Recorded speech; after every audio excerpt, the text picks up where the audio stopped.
terbalas dari hati yang tersakiti.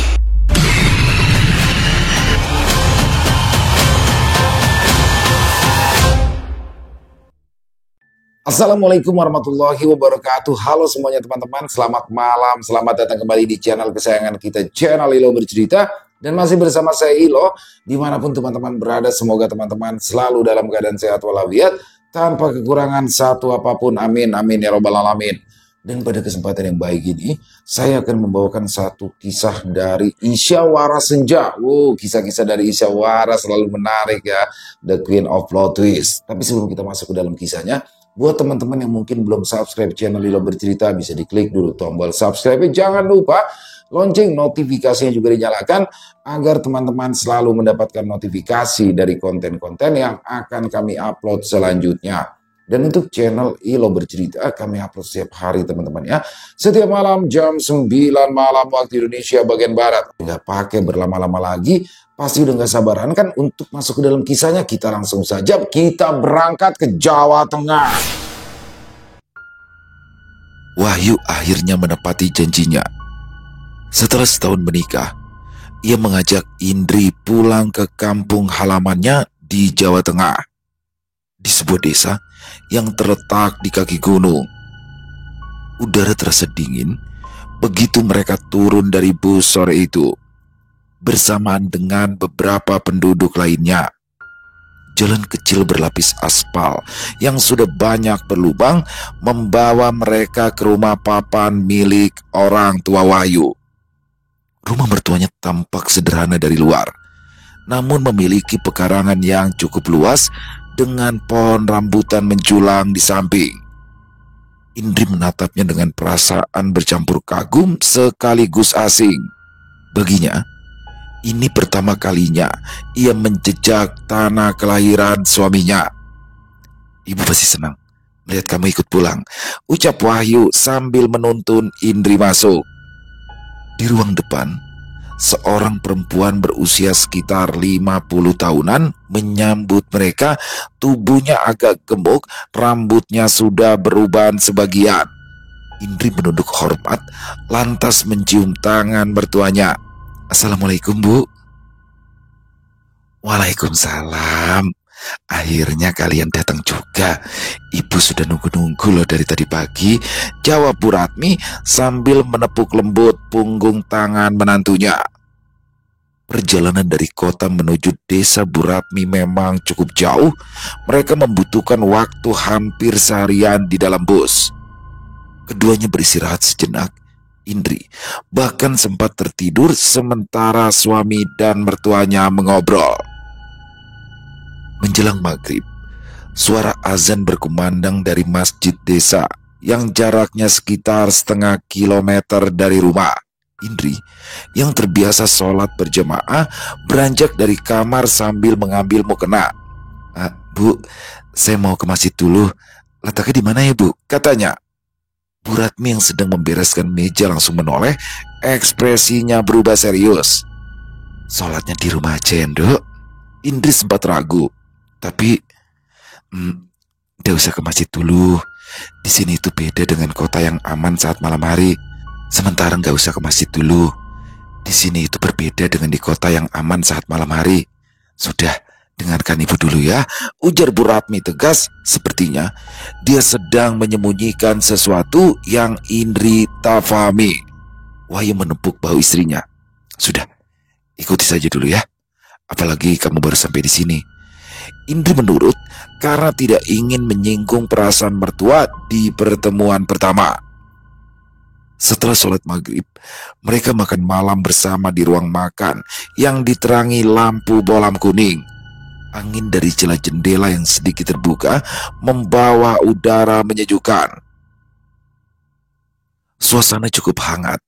Ketika Bu Ratmi banyak bercerita tentang masa kecil Wahyu, Indri sesekali tertawa kecil melihat wajah suaminya yang malu-malu. Namun, tiba-tiba saja terdengar ketukan keras di pintu depan. Tok tok tok. Indri spontan bangkit. Saya bukakan ya, Bu." Baru saja ia melangkah ke arah pintu, suara Bu Ratmi terdengar cepat dan tegas. "Jangan, Indri terhenti. Ia menoleh dengan bingung. Kenapa, Bu? Itu ada tamu. Wajah Bu Ratmi tampak tegang. Matanya menatap lurus ke arah depan seakan mampu memandang menembus daun pintu. Tangannya menggenggam sendok erat. Tidak usah dibuka. Duduk saja. Indri menelan ludah. Suara ketukan itu terdengar lagi dan kali ini lebih keras. Tok tok tok. Wahyu pun berdiri, tapi bukannya ke arah pintu. Ia malah berdiri di samping istrinya dan menatapnya lembut. Dengerin kata ibu ya. Indri semakin heran. Tapi itu, mungkin itu tetangga. Bukan. Sekarang duduk. Potong Bu Ratmi cepat. Nada bicaranya yang terlalu cepat membuat bulu kuduk Indri meremang. Ia pun kembali duduk dengan jantung berdebar. Sementara Wahyu segera menutup rapat jendela yang tadinya masih belum dikunci. Tok tok tok. Indri melirik Wahyu, berharap mendapat penjelasan, tapi wajah suaminya sama pucatnya dengan sang ibu. Keringat tipis membasahi pelipisnya meski udara malam cukup dingin. Mas, itu siapa? Bisik Indri. Wahyu hanya menggeleng pelan. Jangan tanya sekarang ya. Indri semakin gelisah. Dia belum pernah melihat Wahyu seperti ini. Suaminya tampak tegang, bahkan sedikit ketakutan. Ketukan di pintu itu tidak berlangsung lama, sehingga Indri bisa menarik nafas lega. Tapi rasa lega itu hanya bertahan sesaat saja, karena tiba-tiba terdengar suara gesekan di dinding luar rumah, seperti ada kuku panjang menggaruk papan. Srek, srek. Indri merapat ke Wahyu, memeluk suaminya itu seerat mungkin. Cepat, bawa istrimu ke kamar, perintah Bu Ratmi. Wahyu menggandeng tangan istrinya tanpa memberi kesempatan bertanya lagi. Mereka bertiga melangkah cepat melewati ruang tengah. Indri menoleh ke belakang, melihat pintu depan yang bergetar halus, seperti ada sosok yang berusaha mendorongnya dari luar. Sesampainya di kamar, Wahyu langsung menutup pintu dan mengunci. Wajahnya sepucat kertas, tapi matanya berkilat penuh waspada. Indri duduk di tepi ranjang. Ia masih bingung, nafasnya memburu. Mas, ada apa sebenarnya, Mas? Bukan menjawab, Wahyu hanya merengkuh Indri, mengajaknya segera tidur tanpa memberi jawaban apapun. Indri yang ketakutan akhirnya kalah juga dengan rasa lelah. Tidak lama kemudian, ia tertidur lelap dalam pelukan Wahyu. Malam di desa begitu sepi. Tidak seperti kota asal Indri, angin berembus pelan melewati celah dinding kayu, membawa serta suara jangkrik dan sesekali lolongan anjing dari kejauhan. Rumah Bu Ratmi sudah gelap. Hanya lampu di dua kamar tidur yang masih menyala samar. Semua penghuninya sudah tertidur nyenyak, sehingga tidak menyadari adanya suara tangis perempuan. Suara tangisan itu begitu sedih, sehingga menyayat hati orang yang mendengar. Rumah di samping Bu Ratmi adalah rumah Bu Endang. Pasangan suami istri itu juga sudah tidur lebih awal setelah seharian bekerja di sawah. Karena telah menguras tenaga, suara dengkuran pasar terdengar dari dalam kamar. Di ruang depan, Adam, anak bungsu mereka yang baru kembali dari kota sore tadi, masih terjaga. Tubuhnya bersandar di sofa televisi, menampilkan film lama yang hampir selesai. Kelopak matanya sudah berat, tapi suara tangisan itu membuatnya mendadak terbangun. Adam mengerjapkan mata. Siapa yang nangis malam-malam begini ya? Gumamnya pelan. Ia sempat berpikir mungkin itu berasal dari rumah Bu Ratmi, tapi tangisan itu terlalu dekat, seolah datang dari halaman rumah mereka sendiri.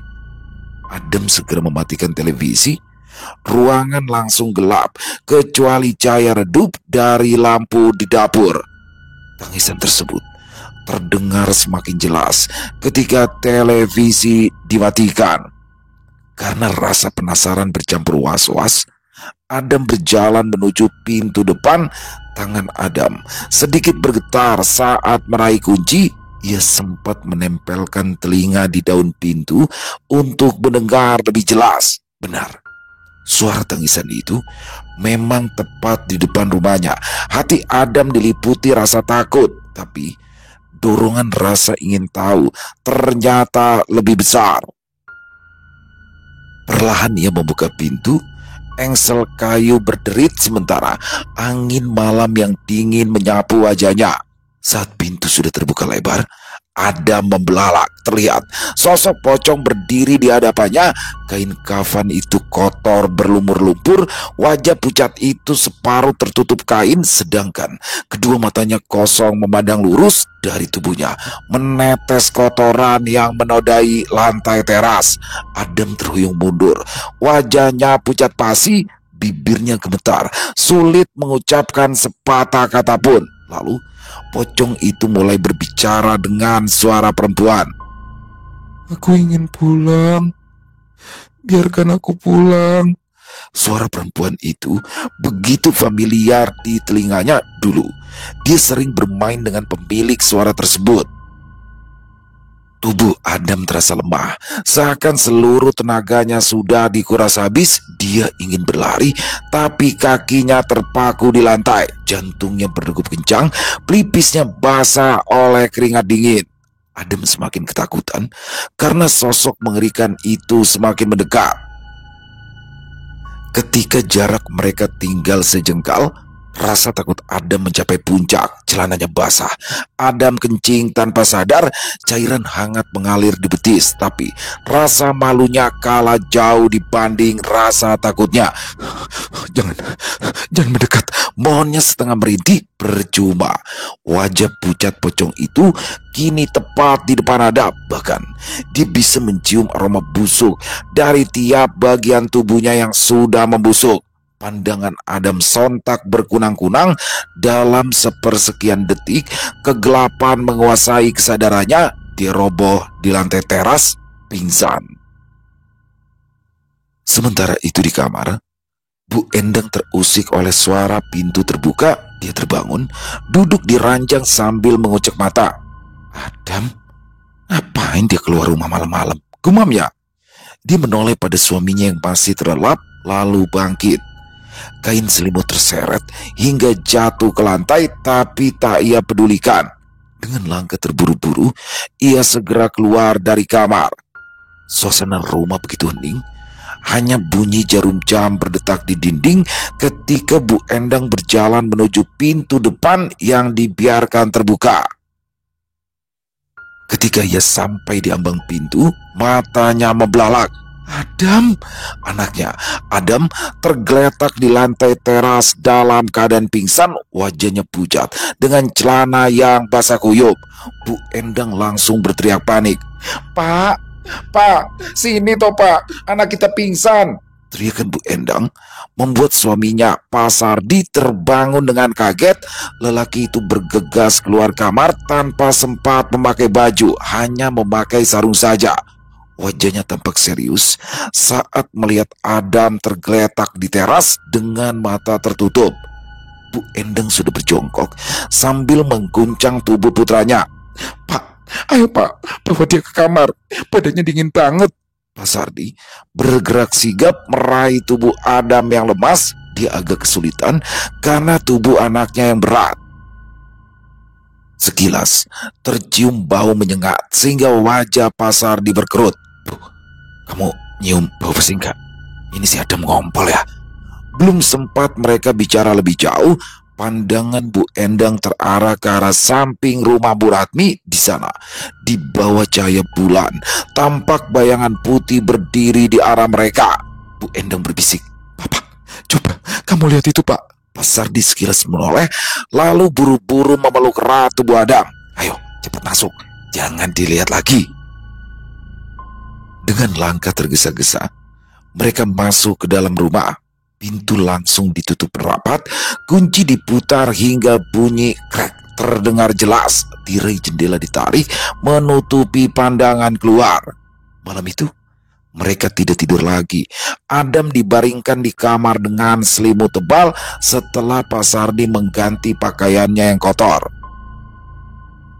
Keesokan paginya, suasana kampung mereka kembali normal. Dari rumah Bu Ratmi, tercium harum aroma masakan yang sedang ia siapkan untuk dijual. Indri sejak pagi buta sudah sibuk membantu mertuanya menata lauk. Tangannya cekatan meski matanya masih menyimpan rasa penasaran atas kejadian semalam. Warung kecil di depan teras Bu Ratmi baru saja dibuka ketika Bu Endang datang.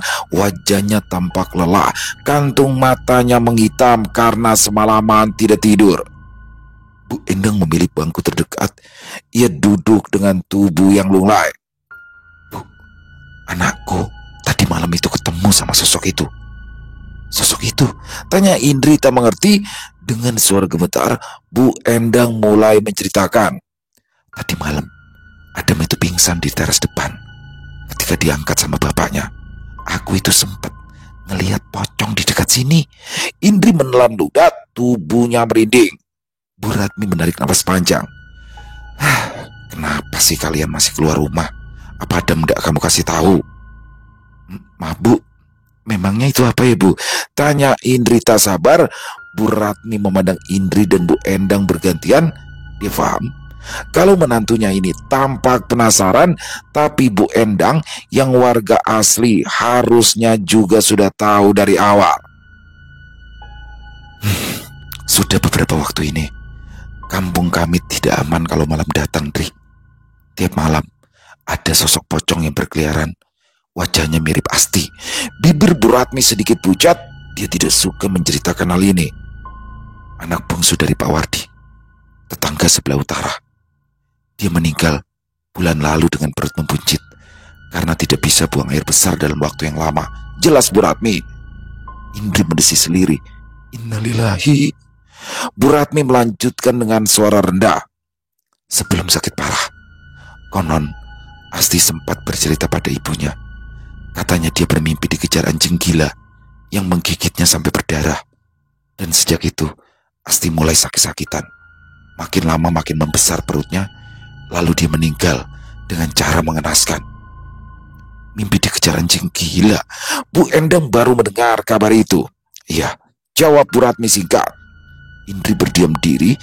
Ia melirik Bu Endang yang mengusap tangannya sendiri dengan gelisah. "Aduh Bu, 3 malam ini aku juga ngimpi loh dikejar-kejar anjing berukuran besar, warnanya hitam." Bu Ratmi memandang tetangganya itu dengan tatapan kasihan. "Sudah, jangan terlalu difikirkan. Mungkin itu cuma kembang tidur." Bu Endang mau bicara lagi, tapi Bu Ratmi sudah lebih dulu bertanya dia mau beli dan pesan apa. Teringat anaknya yang masih lemas di rumah, Bu Endang pun segera memesan nasi pecel untuk sarapan. Bu Endang bergegas pulang pagi itu setelah membayar 3 bungkus nasi pecel yang dipesannya di warung Bu Ratmi. Indri yang akhirnya tahu alasan mertuanya melarang dia keluar rumah setelah maghrib, akhirnya tak berani lagi membantah. Setelah makan malam, dia memilih istirahat di dalam kamar. Bahkan menonton televisi di ruang tamu juga terasa menakutkan. Beberapa hari kemudian, dia sedang membantu mertuanya membereskan warung yang sudah hampir tutup ketika melihat pintu rumah tetangganya terbuka. Sardi tampak lelah saat memapa istrinya keluar rumah. Wajahnya kusut, sorot matanya penuh kekhawatiran. "Pak Sardi, mau kemana?" tanya Bu Ratmi. Matanya tertuju pada tubuh Bu Endang yang dipapa dengan wajah kesakitan. Pak Sardi menarik nafas panjang sebelum dia menjawab. "Ini loh, ibunya Adam sudah beberapa hari ini sakit perut. Sekarang saya mau bawa dia ke rumah sakit. Mohon doanya ya Bu, semoga bukan penyakit yang berbahaya," sahut Pak Sardi yang sudah menyalakan motor. Bu Ratmi segera mengangguk. Begitu pula Indri yang bergegas mengaminkan doa mereka. Mertua dan menantu itu memandang Bu Endang yang duduk di motor diapit anak dan suaminya. Perjalanan ke rumah sakit terdekat membutuhkan waktu kurang lebih 3 jam dengan jalanan yang tidak mulus. Kalau hanya sakit biasa, warga umumnya meminta bantuan pada bidan desa. Keputusan Pak Sardi untuk membawa istrinya berobat ke rumah sakit pasti karena sakitnya yang cukup parah. Wajah Bu Ratmi tampak sendu, dia tampak linglung sehingga tidak ada satupun pekerjaannya yang beres. Melihat itu, Indri segera menawarkan diri untuk mengerjakan semuanya. Ibu istirahat aja ya di kamar. Kamu kan kesini untuk liburan, Dok. Tapi malah sibuk membantu ibu, ucap Bu Ratmi Rigo. Indri menggeleng. Masa iya saya cuma duduk-duduk aja, Bu? Lagi pula kan ini pekerjaan ringan, bisa saya selesaikan dengan cepat. Bu Ratmi tersenyum sambil memandang menantunya yang cekatan. Perempuan muda itu gerakannya selalu sigap sehingga semua pekerjaan bisa diselesaikan dengan cepat. Kamu tahu kenapa ibu gelisah? Indri yang tengah mengelap meja segera menggelengkan kepala. Dia memang bisa merasakan kegelisahan mertuanya, tapi tak tahu apa penyebabnya. Dulu, sebelum si Asti itu jatuh sakit, sebelumnya dia itu bertengkar dengan seseorang. Indri melepaskan lap, lalu duduk di samping mertuanya. Bu Endang, beberapa hari kemarin, juga sempat bercerita kalau dia bertengkar dengan orang yang sama. Wajah Bu Ratmi semakin muram. Seingatku, dalam 5 tahun ini sudah ada 3 orang meninggal dengan penyakit yang sama, dan sebelumnya mereka semua itu bertengkar dengan orang itu. Indri merinding mendengarnya. Dia jadi teringat lagi wajah Bu Endang yang meringis kesakitan. Maksud ibu, mereka disantet orang itu, tebak Indri. Bu Ratmi menggeser duduknya yang agak gelisah. Tanpa sadar, ia menggaruk-garuk kecil hidungnya. Orang itu siapa ya, Bu? Tanya Indri lagi. Ia terlanjur penasaran sehingga ingin mendengar lebih banyak lagi. Eli. Alis Indri berkerut. Baru kali ini dia mendengar nama tersebut sehingga mengira jika Eli hanyalah tetangga ibu mertuanya. Istri muda ayahnya Wahyu. Mata Indri membulat. Selama ini dia mengira mertua laki-lakinya sudah lama meninggal dunia karena saat dia menikah hanya Bu Ratmi dan kerabatnya saja yang datang. Saya pikir ayah belum meninggal, tapi di mataku dia sudah tidak ada, sahut Wahyu ketus yang mendadak muncul tanpa suara. Dia rupanya diam-diam menguping obrolan mereka berdua. Bu Ratmi akhirnya bercerita tentang Pak Abdi, suaminya itu. Dia menikah lagi dengan Bu Eli 4 tahun yang lalu. Pernikahan yang jelas ditentang Bu Ratmi dan juga Wahyu. Tapi lelaki yang sudah dibutakan cinta itu tak mau mendengarkan mereka berdua. Dia menolak Bu Ratmi, lalu pergi meninggalkan rumah begitu saja tanpa memperdulikan perasaan istri yang sudah mendampinginya puluhan tahun. Setelah menikah dengan Bu Eli, Pak Abdi seperti lupa dengan keluarga lamanya, terutama Wahyu. Dia tidak pernah menanyakan kabar Wahyu, bahkan tak peduli saat anaknya menikah. Kalau kata orang-orang, si Abdi itu kena pelet. Hus, dia itu ayahmu, tegur Bu Ratmi jengkel. Wajah Wahyu tampak tegang. Dia masih menyimpan dendam karena ayahnya yang menikah lagi dan menelantarkan ibunya. Memang banyak yang mengatakan kalau Eli itu suka pergi ke dukun, kata Bu Ratmi lagi. Bu Ratmi menatap Indri lekat-lekat. Karena itu, ibu lebih baik mengalah pada Bu Eli. Daripada kena santet, aku memilih diam. Indri tertegun. Jantungnya berdebar semakin cepat. Semua cerita itu membuat tubuhnya terasa dingin. Dia melirik Wahyu. Perasaannya agak jengkel karena Wahyu tidak pernah menceritakan tentang ayahnya pada Indri. Sehingga Indri sempat salah faham dan mengira jika mertua lelakinya sudah meninggal dunia. Walau setelah dipikir-pikir lagi, Indri sedikit faham kenapa suaminya bersikap seperti itu. Di malam harinya, Indri berbaring di samping Wahyu. Matanya menatap langit-langit kamar. Sekilas, dia memejamkan mata, tetapi bayangan wajah Bu Endang yang meringis kesakitan kembali terbayang. Ucapan Bu Ratmi tentang istri baru suaminya yang sering main dukun juga terngiang-ngiang di telinganya. Jantungnya berdegup lebih cepat setiap kali ingatan itu kembali. Apakah benar di desa ini masih ada orang yang tega menggunakan santet untuk menyakiti orang lain? Pikir Indri. Tangannya menggenggam selimut erat. Ia ingin sekali cepat-cepat pulang ke kota, meninggalkan semua cerita menyeramkan yang mulai membuatnya resah. Untung saja masa cuti Wahyu hampir selesai. 5 hari lagi mereka akan kembali dan semua cerita menakutkan di desa ini akan berakhir. Indri menarik nafas panjang untuk menenangkan diri. Perlahan badannya mulai terasa nyaman. Dia sudah nyaris tertidur ketika ada suara keras terdengar dari luar rumah. Suara burung hantu. Indri langsung terlonjak bangun. Ia membuka mata lebar-lebar dan menoleh ke jendela. Suara itu terdengar lagi dan kali ini lebih dekat. Bulu kuduk Indri berdiri. Baru kali ini ia mendengar suara burung hantu begitu dekat dengannya. Dia menoleh ke arah suaminya yang masih tertidur pulas, lalu menggoyang-goyangkan baunya. Mas Wahyu, bangun mas. Suaranya bergetar. Wahyu mengerang kecil, lalu membuka matanya. Kenapa yang? Ada apa? Indri menelan ludah. Dengerin deh mas, ada suara burung hantu tepat di dekat rumah kita. Wahyu yang masih setengah sadar langsung terduduk. Suara burung hantu terdengar lagi sehingga Indri meringkuk ketakutan. Dia memejamkan mata sejenak lalu menghela nafas panjang. Pertanda buruk. Indri menatapnya takut. Pertanda apa mas? Wahyu menoleh dengan wajah yang tegang. Pertanda akan ada orang yang meninggal. Indri ternganga. Kamu jangan nakut-nakutin aku Thomas, kata orang tua dulu. Suara burung hantu di atas rumah adalah pertanda penghuninya sedang sakit parah atau meninggal dunia. Indri menggenggam lengan suaminya erat. Mas, aku pengen pulang sekarang. Aku nggak tahan tinggal di sini. Wahyu memeluk istrinya untuk menenangkan.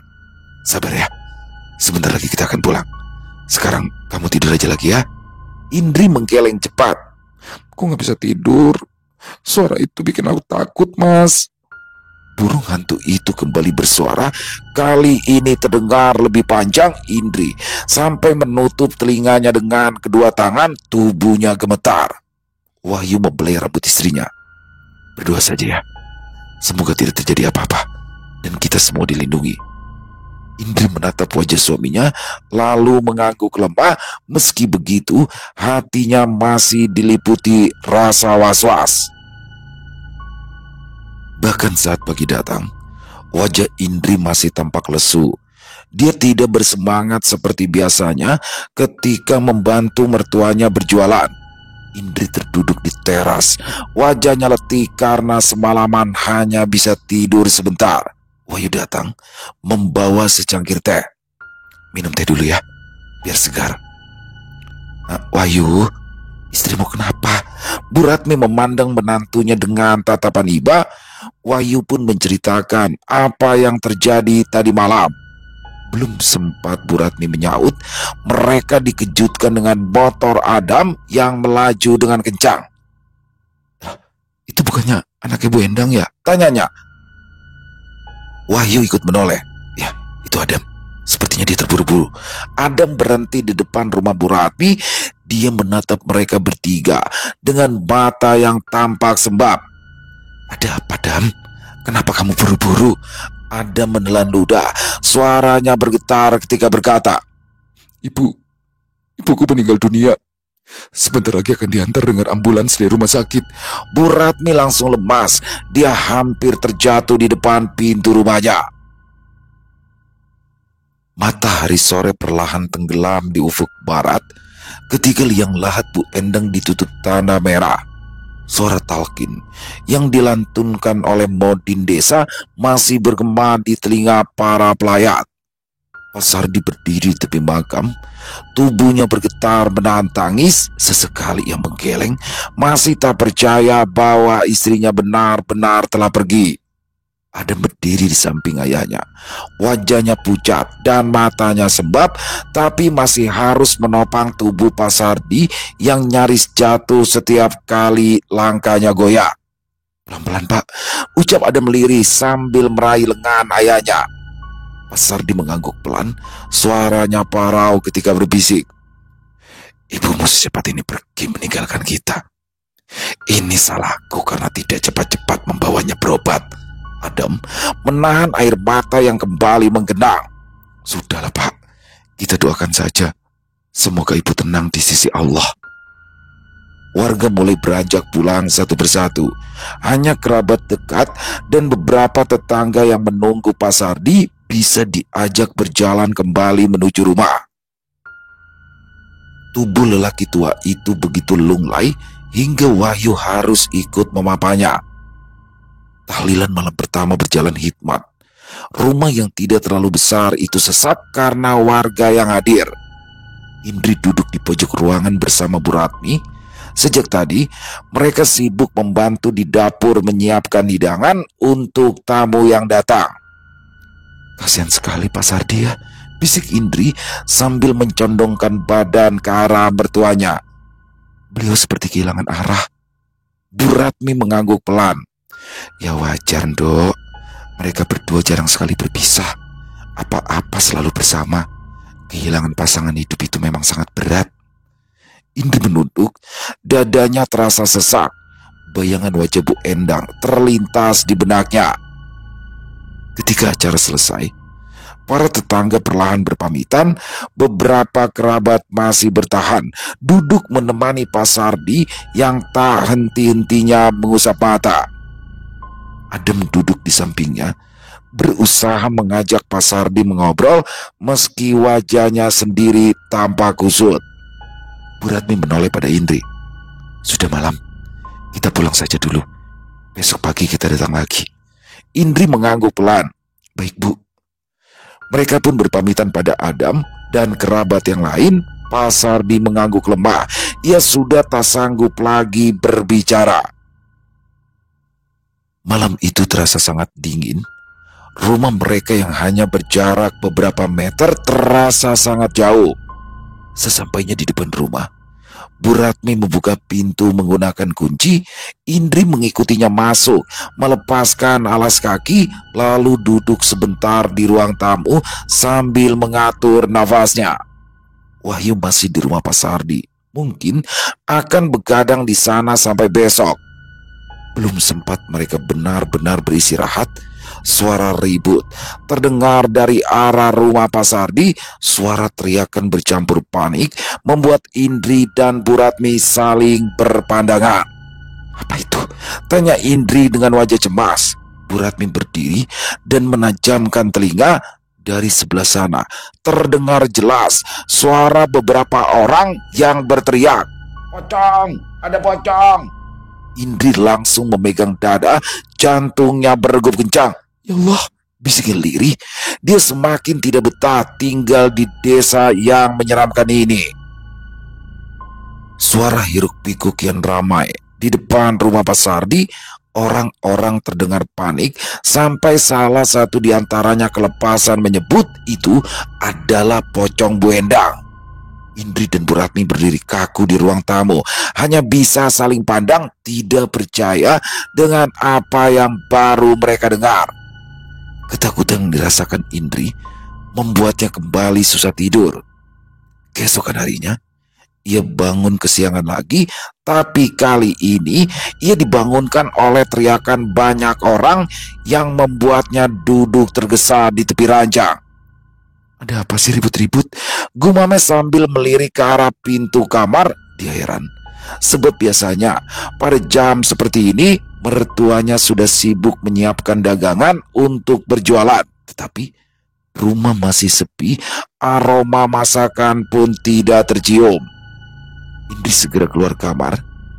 Dia melihat ruang tengah kosong, hanya ada gelas dan piring kotor di meja.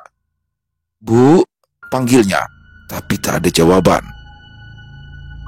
Dengan hati-hati, ia membuka pintu depan. Ternyata di kejauhan, di arah jalan besar desa, tampak kerumunan besar berkumpul. Suara orang-orang berteriak semakin jelas. Indri berdiri di depan rumah. Dia bingung sekaligus penasaran. Tak lama kemudian, Bu Ratmi datang tergopoh-gopoh dari arah jalan. Wajahnya penuh keringat. "Indri, kamu baru bangun ya?" Indri mengangguk. "Iya, Bu. Ada apa ya, Bu?" Bu Ratmi menarik napas berat. "Pak Sardi, dia berhasil mengajak beberapa keluarga korban santet Eli untuk menyerbu ke rumahnya. Mereka semua marah besar." Indri terperangah. "Mereka semua percaya kalau ini ulah Bu Eli?" "Bukan hanya percaya, mereka sudah yakin betul. Soalnya banyak tanda-tanda yang cocok. Pak Sardi sejak kejadian semalam sudah tidak tenang, sehingga pagi ini langsung mendatangi beberapa rumah dan menceritakan semuanya. Lalu orang-orang sepakat untuk mengusir Eli." Bu Ratmi mengusap keringatnya. "Kamu mau melihatnya, Dok?" Indri segera mengangguk. Dia penasaran, ingin mengetahui seperti apa sosok Bu Eli yang sudah membuat warga naik pitam. Siapa tahu di sana dia juga bisa melihat sosok Pak Abdi, mertua laki-laki yang tidak pernah ia temui sama sekali. Mereka berdua berjalan cepat, mengikuti kerumunan yang bergerak menuju tujuan. Di sana, suasana benar-benar panas. Puluhan orang berdiri di depan rumah kayu besar yang dibangun Pak Abdi untuk istri barunya. Sebagian warga membawa bentungan, sebagian lagi berupa batu yang siap dilemparkan ke rumah sana. Wajah mereka merah padam karena marah. Pak Sardi berdiri paling depan. Suaranya lantang memimpin. Hilang sudah kesan lemah akibat dukanya tadi malam. "Kalian semua sudah tahu, ada banyak korban yang jatuh. Istriku meninggal, Asti juga. Dan ini semua ulah perempuan itu." Dia menunjuk pintu rumah dengan tangan gemetar. Usir dia!" teriak salah seorang warga. "Ya betul, jangan biarkan tinggal di desa ini lagi," sahut yang lain. Pintu rumah terbuka. Bu Eli muncul dengan rambut berantakan. Ia menatap kerumunan dengan mata merah penuh kebencian. "Kalian semua menuduhku tanpa bukti. Apa kalian sudah gila?" Kerumunan makin beringas mendengar mereka dituduh gila. Batu pertama dilempar ke arah jendela rumah, membuat kacanya langsung pecah berantakan. Bu Eli menjerit. Bukan menangis, ia justru semakin murka. Pak Abdi yang segera pulang dari tempat kerjanya setelah mendengar kabar keributan itu segera melindungi Bu Eli. "Hei, kenapa kalian memperlakukan kami seperti ini? Salah apa kami, ha?" Seorang warga maju menunjuk wajahnya. "Pak Abdi, kamu sendiri sudah dibutakan pengasihan yang diberikan perempuan dukun itu. Kamu tinggalkan istri kamu demi perempuan gila ini. Apa kamu masih belum bisa melihat kenyataan? Banyak orang yang mati karenanya." "Jangan ngomong sembarangan kalian. Kalian hanya iri pada kehidupan kami." Pak Abdi mencoba berteriak, tetapi suaranya tenggelam oleh amukan massa. Dua lelaki mendorongnya keras hingga jatuh tersungkur ke tanah. Pak Abdi mencoba bangkit, tapi sebuah pukulan mendarat di wajahnya. Darah segar langsung mengucur dari hidungnya. Dia menjerit kesakitan, namun warga tak peduli. "Pukuli saja sampai mampus!" teriak seseorang. Dalam hitungan detik, tubuh Pak Abdi jadi sasaran amukan. Tendangan dan pukulan menghantamnya bertubi-tubi. Adam yang kebetulan ada di tengah kerumunan mencoba maju menahan. Cukup, jangan pukuli dia lagi." Tapi dorongan keras dari belakang membuatnya terhuyung, tak berdaya menahan puluhan orang. Indri menatap dengan mata terbelalak. Tangannya meremas lengan Bu Ratmi. "Bu, ini udah keterlaluan. Kalau terus begini bisa-bisa mereka membunuh Pak Abdi." Bu Ratmi menggeleng dengan wajah pucat. Tidak ada yang bisa menahan amarah mereka sekarang. Sementara itu, Bu Eli menjerit histeris dari dalam rumah. Jangan rusak rumahku. Lepaskan suamiku." Ia mencoba menarik tangan Pak Abdi, tapi seseorang mendorongnya kembali ke dalam. Sekelompok warga masuk dengan kasar. Kursi dilempar keluar, piring pecah berserakan di tanah, lemari dibanting hingga pintunya dicopot. Suara kayu patah dan kaca berderai memenuhi udara. "Jangan tinggalkan satupun, hancurkan semua barang milik perempuan itu," teriak seorang lelaki. Teriakan tersebut membuat massa makin beringas. Mereka merangsek maju, menendang, menghantam, merobohkan apa saja yang bisa disentuh. Meja makan terbalik, isi dapur berantakan, pakaian Bu Eli yang masih tergantung di lemari ditarik, disobek, lalu dibuang. Pak Abdi merangkak di halaman. Tubuhnya penuh lebam. Ia berusaha meminta tolong, tetapi suaranya tertelan keributan. Bu Eli terus menangis. Teriakannya terdengar nyaring, memohon belas kasihan, tetapi tak ada yang peduli. Indri menutup mulutnya. Tubuhnya gemetar hebat. Baru kali ini ia menyaksikan amukan massa sebuas itu dengan mata kepalanya sendiri. Bu Ratmi hanya menarik nafas panjang, wajahnya dipenuhi rasa takut bercampur pasrah. Di tengah hiruk pikuk, suara kayu patah makin sering terdengar. Atap rumah pun mulai berlubang karena dilempari batu.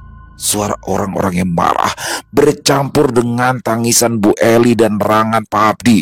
Hari itu, rumah besar yang dulunya megah berubah menjadi puing berantakan, dihancurkan oleh tangan-tangan warga yang tak kuasa menahan dendam. Beruntung, keduanya tak meninggal dihakimi massa.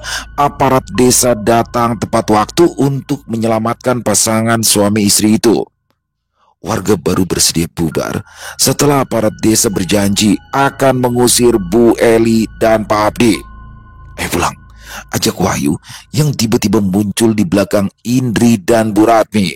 Bu Ratmi memandangi rumah yang sudah tak lagi utuh itu, lalu mengangguk. Mereka berjalan beriringan pulang. Tidak ada satupun yang berbicara. Indri mengira itu adalah karena mereka semua shock, apalagi Pak Abdi adalah ayah kandung Wahyu. "Masuk kamar dulu," kata Wahyu begitu mereka tiba di rumah. Indri mengangguk patuh. Dia memang sudah mengira ibu dan anak itu membutuhkan waktu untuk bicara berdua.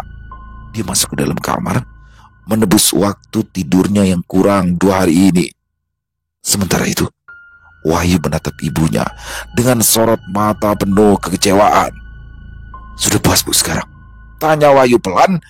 Bu Ratmi duduk di bangku, punggungnya sedikit membungkuk. Ia tidak menjawab segera, seakan sedang menimbang kata-kata yang tepat. "Apa maksudmu bicara seperti itu, Wahyu?" Wahyu menghela nafas panjang, matanya masih menatap lurus. "Ibu yang menyewa dukun, kan? Untuk menyantet orang-orang itu. Semua orang boleh percaya kalau Bu Eli lah yang menyantet mereka. Tapi aku tahu, Bu, ibu yang memulainya. Ibu yang menyebarkan gosip dan memanfaatkan amarah orang-orang." Wajah Bu Ratmi mengeras seketika. Ia tidak membantah, tetapi juga tidak menunjukkan penyesalan. Justru sebuah kepuasan samar terlihat ketika ia mengangkat wajahnya menatap anaknya.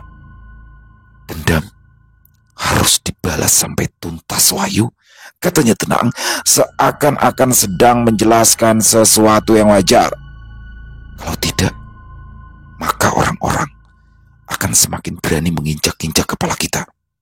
Kamu kira ibu hanya diam setelah diperlakukan seperti itu?"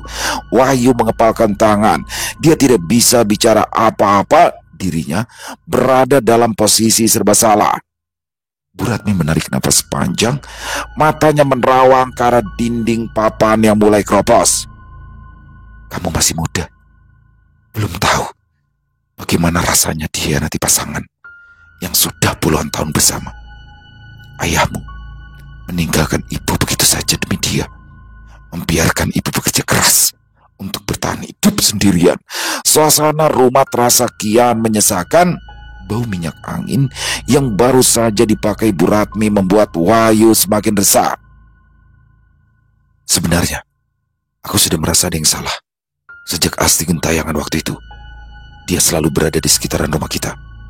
Dan aku semakin curiga ketika Bu Endang sakit dan ibu bersikap baik padanya." Wahyu menggelengkan kepala. "Seingatku, Ibu sejak dulu selalu bersikap sinis pada Bu Endang. Jadi aneh rasanya melihat ibu jadi lebih ramah padanya. Ya, setelah melihat keganjilan itu, Wahyu sengaja mengundur waktu kepulangannya ke kota. Diam-diam, dia terus mengikuti pergerakan ibunya. Sampai suatu hari, Wahyu menguntit Bu Ratmi yang pergi ke rumah dukun yang letaknya cukup jauh dari kampung mereka. Wahyu mencari informasi tentang dukun itu ke tetangga sekitar. Baru setelahnya mengetahui si dukun biasa dimintai tolong untuk mengirimkan santet dan guna-guna. Tadi malam, aku melihat dengan mata kepala sendiri saat ibu kembali lagi ke rumah Pak Sardi dan mengajaknya bicara berdua. Dan pagi ini, ibu juga kan yang merencanakan pengusiran mereka. Wajah Bu Ratmi tetap datar. Kenapa, Bu? Kenapa harus mengorbankan orang lain, Bu? Kenapa tidak langsung Bu Eli saja yang ibu santet? Tanya Wahyu lelah. Aku ingin dia merasakan malu yang sepadan dengan rasa malu yang kualami setelah dicerai ayahmu. Wahyu menutup matanya sebentar untuk meredakan emosi yang bergejolak. Apa ibu gak sadar? Suatu hari nanti, ini semua bisa berbalik pada ibu. Bu Ratmi tersenyum tipis, hanya saja kali ini lebih dingin. Biarlah. Yang penting, dendam ibu sudah terbalaskan dengan sempurna. Lidah Wahyu terasa keluh.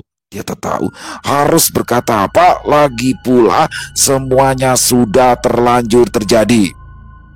Setelah 15 menit berdiam diri, akhirnya ia bicara juga. Hari ini, aku dan Indri akan pulang ke kota, Bu. Bu Ratmi memandang Wahyu, matanya berkaca-kaca, tapi ia berkata, kamu tidak akan kembali ke sini lagi kan? Bibir Wahyu bergerak tanpa suara. Dia tidak bisa menjanjikan sesuatu yang dirinya sendiri tak sanggup melakukannya. Ibu menakutkan di matamu kan, Yuk? Tidak, Bu, seru Indri. Wahyu dan Bu Ratmi menoleh ke arah pintu kamar yang kini terbuka lebar. Ibu, tetap ibunya Mas Wahyu, yang tidak mungkin menyakiti anaknya sendiri. Jadi tidak ada alasan bagi kami untuk merasa takut. Indri memandang suaminya dengan tatapan dingin, lalu berkata lagi, ibu sebaiknya bersiap-siap. Kita bertiga akan pergi meninggalkan desa ini hari ini juga.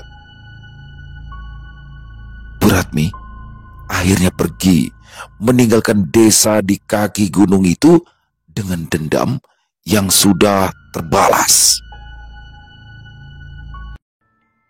Selesai. Wow, luar biasa kisah dari Isyawara Senja. Waduh, ternyata ya, semua yang terjadi di kampung itu ternyata itu semua adalah ulah dari Bu Ratmi. Wow, dan itu semua karena sebuah dendam. Waduh, emang ngeri ya. Dendam dari hati yang tersakiti ini udah buta ya, membuat buta. Jadi Wahyu sebagai anak tahu, tapi dia kecewa. Kecewanya kenapa? Oke, ibunya dendam sama bapaknya dan juga istri mudanya. Tapi kenapa ibunya harus mengorbankan orang lain? Jadi dendamnya itu disetting sedemikian manis. Kan berarti secara tidak langsung ibunya berarti menyantet orang-orang yang ada di sekitarnya nih. Menyantet dan diarahkan bahwa Bu Eli lah yang menyantet istri dari Pak Abdi ya. Dan akhirnya warga di situ terhasut, dihancurin tuh, dipukulin Pak Abdinya, rumahnya dihancurin, diusir. Dari sini Wahyu kecewa. Dia berniat untuk pergi dan tidak akan kembali lagi. Tapi ternyata Indri sebagai seorang istri, dia sama-sama wanita lah ya. Dia sangat memahami mungkin bagaimana perasaan Bu Ratmi ya. Karena sama-sama wanita, dia tahu bagaimana rasa sakitnya hati wanita. Sehingga sudah dibutakan oleh dendam. Yang terpenting sih kita semua berharap, saya juga berdoa. Semoga Bu Ratmi bisa menjalani sisa hidupnya dengan kedamaian. Dihapuskan segala dosa-dosanya, yang pasti bertobat. Amin amin ya rabbal alamin. Terima kasih untuk Isyawara Senja atas kisahnya yang luar biasa. Ditunggu lagi untuk kisah-kisah selanjutnya. Dan semoga kisah barusan bisa menghibur teman-teman semua para pecinta penikmat horor misteri. Lebih khususnya lagi kepada para subscriber dari channel Ilo Bercerita. Buat yang suka dengan videonya bisa diklik tombol like atau tombol jempolnya. Buat yang punya komentar silakan bisa menuliskan di dalam kolom komentar atau hanya sekedar saling menyapa. Insya Allah kami akan menjawab satu persatu. Di akhir kata saya Ilo mengucapkan permohonan maaf apabila mungkin dalam pembawaan kisahnya barusan ada kata-kata saya yang salah ataupun ada kata-kata saya mungkin yang kurang berkenan, saya mohon dibukakan pintu maaf yang seluas-luasnya. Sampai berjumpa lagi di konten-konten kami selanjutnya. Masih bersama saya Elo di channel Elo Bercerita. Salam sehat, sukses selalu untuk kita semua. Wassalamualaikum warahmatullahi wabarakatuh.